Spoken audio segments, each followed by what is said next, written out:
We're glad that you're here again for another class. Tonight we're going to talk about prayerlessness in the life of the believer. Many believers struggle to make regular daily prayer part of their life. In fact, prayerlessness characterizes the lives of many believers. A strong prayer life will not just happen. Some studies have indicated that many Christians pray less than 4 minutes a day, if at all. There are some prayer busters that affects or destroy your prayer life. A prayer buster is anything which defeats or destroys our prayer life. There are 3 prayer busters that I believe will affect your prayer life. Number 1, too busy. The first and most decisive battle to be won will be carving out the time for prayer. If prayer is a relationship with God, then the best way to develop this relationship is to spend time with God. Prayer buster number 2, lack of desire.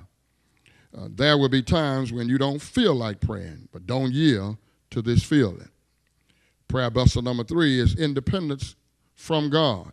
Prayer is dependent on God. It has been said that prayerlessness is my declaration of independence of God.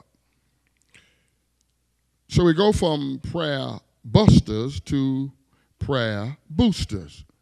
Now, I want to consider some prayer boosters. These are boosters that will help you shape your prayer life. Number 1, the Word of God. You will never develop a meaningful, sustained prayer life apart from the Word of God.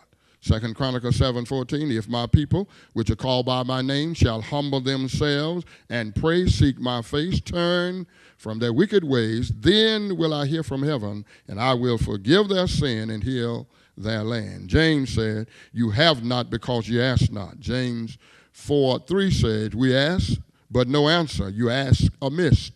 Amiss means wrong motive. Right motive is that God will get glory out of the answer. James 5:16 said, the effectual, fervent prayer of a righteous man availeth much. James 5:16b. Daniel 11:32 said, but the people who know their God shall be strong and do exploits. The next prayer booster will be the prayer life of Christ as an example. Think of Christ. He was the Son of God, incarnated, the perfect man. He was the constant delight and joy of his Father's heart. He always pleased the Father, but yet how much did he personally, as a man, contribute to his mighty works and deeds? Nothing. In fact, John 14:10 reads, don't you believe that I am in the Father and that the Father is in me? The words that I say to you are not just my own. Rather, it is the Father living in me who is doing his work through me.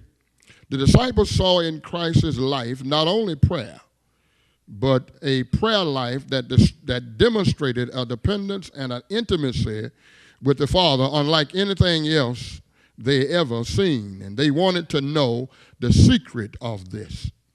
Teach us to pray. Not just how to pray, the mechanics, but how in the sense of the motivation to pray. Prayerlessness is costly. It costs the individual who isn't praying because prayer is what God has provided to help us grow. Prayerlessness also costs God because this is his ordained way to get his work done.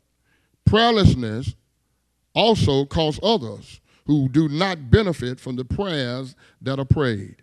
Lord, teach us to pray.